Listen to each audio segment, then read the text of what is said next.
Dear children, good morning. आप सबको मेरे तरफ से ढेर सारा आशीर्वाद।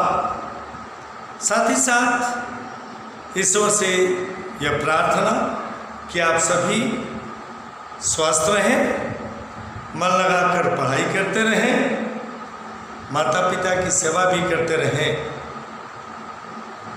और आप सबका यूनिट टेस्ट अच्छा रह जाए। Best of luck to everyone. क्योंकि कक्षा 8 का यूनिट टेस्ट अगले हफ्ते से मंडे से ही शुरू हो रहा है। जब भी आपका होगा यूनिट टेस्ट, उसके लिए एडवांस में ही आशीर्वाद है मेरे बच्चों आप लोगों को। मेरे बच्चों, आज मैं अध्याय 5 चैप्टर 5 कविता हंस रही उषा का क्वेश्चन आंसर लेकर उपस्थित हुआ। क्वेश्चन आंसर बहुत ही आसान है, ध्यान देते चलना मेरे बच्चों। पहला क्वेश्चन है, प्राची के और नाम की तुलना किससे की गई है? प्राची के और नाम की तुलना किससे की गई है? मेरे बच्चों देखो यार, जब सूर्योदय होता है, पहले आंसर बाद में, पहले उस सीन को देखो।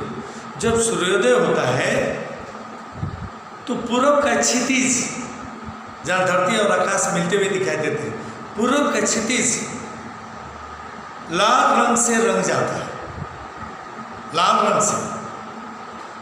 और जब सूर्य निकलता है तो ऐसा लगता है मानो वो पूरा क्षितिज तालाब है और उसमें कोई लाल रंग का लाल कमल निकल पड़ा है, लाल रंग का कमल का फूल निकल पड़ा है। वही है मेरे बच्चों पहला क्वेश्चन। प्राची के अरुणाभ की तुलना किससे की गई है? प्राची के अरुणाभ की तुलना किससे की गई है? प्राची के अरुणाभ की तुलना, एकदम छोटा आंसर। प्राची के अरुणाभ की तुलना तालाब में खिले, तालाब में खिले लाल कमल के फूल से की गई है। प्राची के अरुणाभ की तुलना तालाब में खिले, तालाब इस पॉन्ड, पोखर सरोवर जिसको हम तालाब कहते हैं। प्राची के अरुणाभ की तुलना तालाब में खिले लाल कमल के फूल से की गई। This is your first answer, this is your first answer. मैं फिर से एक बार रिपीट करूंगा सारे प्रश्नों को। हम आ रहे हैं दूसरे प्रश्न। इस कविता के रचयिता कौन है? इस कविता के रचयिता कौन है? मेरे प्यारे बच्चों, इस कविता के रचयिता, इस कविता मतलब हंस रही उषा, इस कविता के रचयिता भारत भूषण अग्रवाल है। भारत भूषण अग्रवाल है। इनकी गिनती महान कवियों में की जाती है। इस कवि की गिनती महान कवियों में की जाती है। वंस अगेन, इस कविता के रचयिता मीन्स रचनाकार, means who wrote this poem. कविता की रचना करने वाले को रचयिता कहते हैं। कविता की रचना करने वाले को रचयिता कहते हैं। क्वेश्चन है, इस कविता के रचयिता कौन है? 2 पॉइंट्स है मेरे बच्चों। पहला पॉइंट, नाम बताओ who is that poet? Who is that poet? इस कविता के रचयिता, पहला पॉइंट मैं बोल रहा हूँ, इस कविता के रचयिता भारत भूषण अग्रवाल है। पहला पॉइंट, इनकी गिनती महान कवियों में की जाती है। 2 पॉइंट। इस आंसर में कितने पॉइंट्स हैं? 2। 1 सेकेंड मेरे बच्चों, एक एक आंसर को मैं 3-3, 4-4 बार रिपीट कर रहा हूँ। इस कविता के रचयिता कौन है? इस कविता के रचयिता भारत भूषण अग्रवाल है। इनकी गिनती महान कवियों में की जाती है। ये रहा मेरे बच्चों सेकंड क्वेश्चन। अब हम आ रहे हैं तीसरे क्वेश्चन। हंस रही उषा, हंस रही उषा का क्या तात्पर्य है? हंस रही उषा मीन्स उषा हंस रही, क्या अर्थ है? क्यों उषा हंसती हुई दिखाई देती है? मेरे बच्चों जब कुछ जब प्रसन्नता का कारण, हंसने का कारण आता है तब ना कोई हंसता है। जैसे आप ही लोग हो, जब तक ज़्यादा खुश नहीं होंगे हंसोगे नहीं, कोई सुंदर चीज़ देखोगे हंसोगे नहीं, नहीं देखोगे तो नहीं हंसोगे। वही है, सूर्योदय के समय चारों ओर निर्मल आभा फैल जाती है। At the time of sunrise, सूर्योदय के समय चारों तरफ निर्मल आभा फैल जाती है। आभा भी चमक, रोशनी। सूर्योदय के समय निर्मल आभा फैल जाती है, अर्थात स्वच्छ रोशनी फैल जाती है। उस समय प्रकृति को देखकर, नेचर को देखकर, पेड़ पौधे पूरा जगत, उस समय प्रकृति को देखकर ऐसा प्रतीत होता है मानो उषा मुस्कुरा रही है, उषा हंस रही है, मुस्कुरा रही है।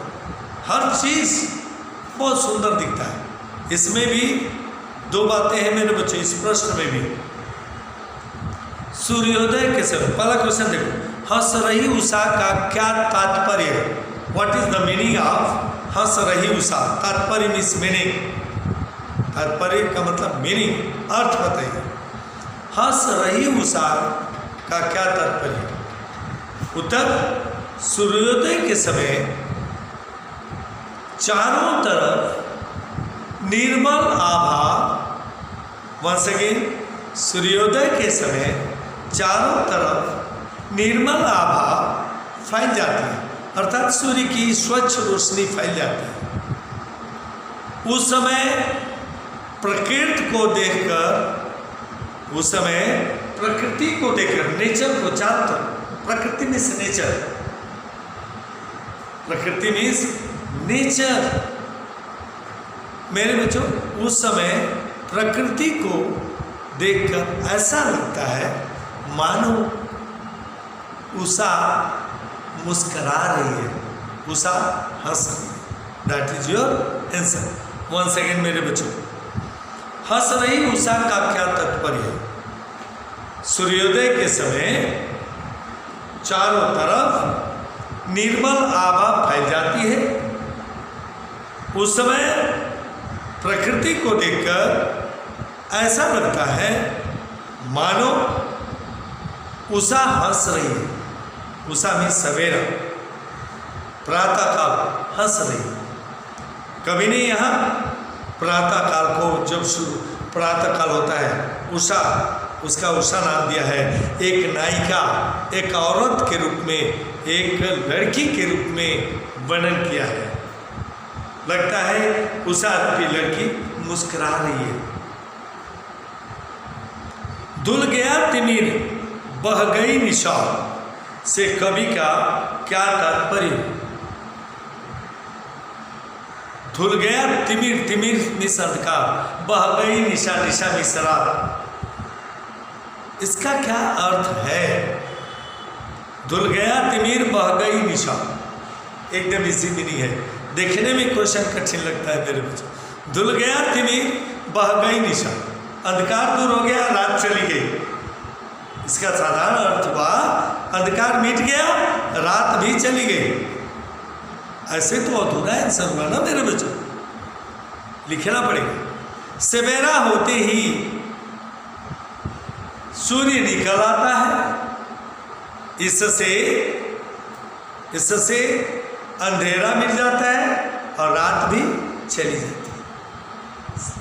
बस धुल गया तिमिर बह गई निशा का क्या अर्थ है? सवेरा होते ही सूर्य निकल आता है सूर्य के निकलते ही अंधकार दूर हो जाता है और रात चली जाती है। 3 पॉइंट से मेरे बच्चों, 3 पॉइंट। धुल गया तिमिर, बह गई निशा। मेरे बच्चों संक्षेप में भी कह सकते हो, सवेरा होते ही सूर्य निकल जाता है और इससे रात का अंधकार मिट जाता है। दोनों के एक में जोड़ दो, रात का अंधकार मिट जाता है। नंबर 5 टेंशन, प्रभात का दृश्य कैसा होता है? मेरे बच्चों इसका आंसर बहुत बड़ा होगा।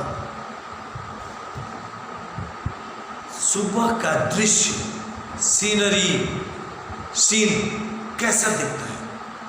सर सुबह के समय जब सूर्योदय होता है उस समय का दृश्य कैसा होता है? मेरे बच्चों ध्यान देना, कई बातें इसमें 4 पॉइंट्स का मैंने जिक्र किया है। प्रभात होते ही सभी प्राणी जाग जाते हैं।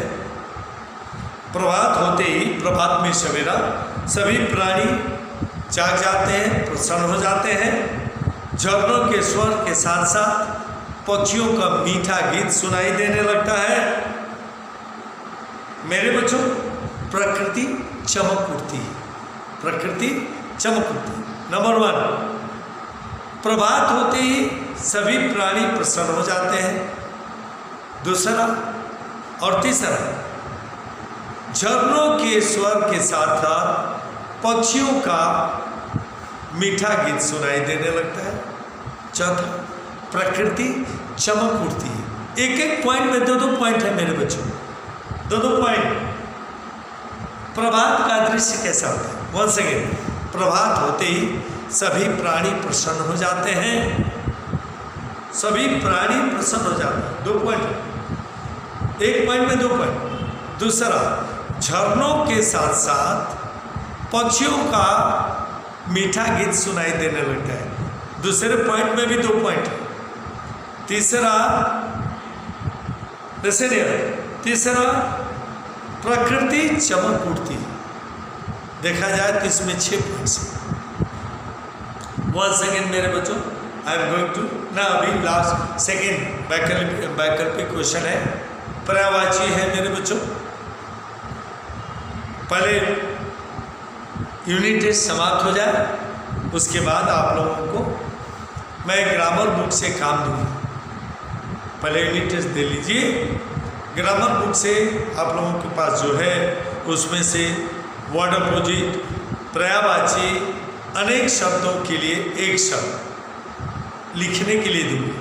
पहले वर्ड अपोजिट, विलोम शब्द और पर्यायवाची, विलोम शब्द और पर्यायवाची। वो विलोम शब्द मीन्स एंटोनाइम्स, वर्ड अपोजिट, और पर्यायवाची मीन्स सिनोनाइम्स। एक ही शब्द के 2-2 मीनिंग, जिसको पर्यायवाची कहते हैं। मेरे बच्चों भाषा ज्ञान का प्रश्न है। पर्यायवाची शब्द लिखिए, 3 है। अंबर, नभ, गगन, आसमान। अंबर, नभ, गगन, आसमान। अंधेरा, अंधकार, तम, तिमिर। रात्रि, रात, निशा, रजनी। रात, निशा, रजनी। पेड़, तरु, विटप, वृक्ष। तरु, विटप, वृक्ष। पुष्प, कुसुम, सुमन, प्रसून। कुसुम, सुमन, प्रसून। ये मेरे बच्चों, ये प्रश्नोत्तर के साथ एक ऑब्जेक्टिव टाइप लघुत्तरी प्रश्न भी है। Once again I am repeating all the question, ध्यान देना मेरे बच्चों। प्राची के अर्णाम की तुलना किससे की गई है? प्राची के अर्णाम की तुलना तालाब में खिले लाल कमल के फूल से की गई। नंबर 1। नंबर 2, इस कविता के रचयिता कौन है? इस कविता के रचयिता भारत भूषण अग्रवाल है। इनकी गिनती महान कवियों में की जाती है। क्वेश्चन नंबर 3, हंस रही उषा से कवि का क्या तात्पर्य है? सूर्योदय के समय चारों तरफ निर्मल आभा फैल जाती है। उस समय प्रकृति को देखकर ऐसा प्रतीत होता है मानो उषा हंस रही है। धुल गया तिमिर बह गई निशा का क्या आशय है? सवेरा होते ही सूर्य निकल आता है, इससे रात का अंधकार मिट जाता है। प्रभात का दृश्य कैसा होता है? प्रभात का दृश्य कैसा होता है? प्रभात होते ही सारे प्राणी प्रसन्न हो जाते हैं। झरनों के स्वर के साथ साथ पक्षियों का मीठा गीत सुनाई देने लगता है। प्रकृति चमक उठती है। ये रहे 5 क्वेश्चन और उसके उत्तर। एक ऑब्जेक्टिव टाइप क्वेश्चन है, प्रवाची तितिम, अंबर नभ गगन आसमान, अंधेरा अंधकार तम तिमिर, रात्रि रात निशा रजनी, पेड़ तरु विटप वृक्ष, पुष्प कुसुम सुमन प्रसुम। मेरे बच्चों आज के लिए इतना ही। आप लोग इसे अपने कॉपी में कर लीजिए, क्योंकि आप लोग याद रखिए ये जुलाई महीना है। आप लोगों का यूनिट टेस्ट इस महीने में है। फर्स्ट टर्म एग्जामिनेशन अगस्त में होगा, लास्ट वीक या सितंबर के फर्स्ट वीक में। इतना आप लोग ध्यान रखिए। ओके मेरे बच्चों, धन्यवाद। आप सभी स्वस्थ रहें।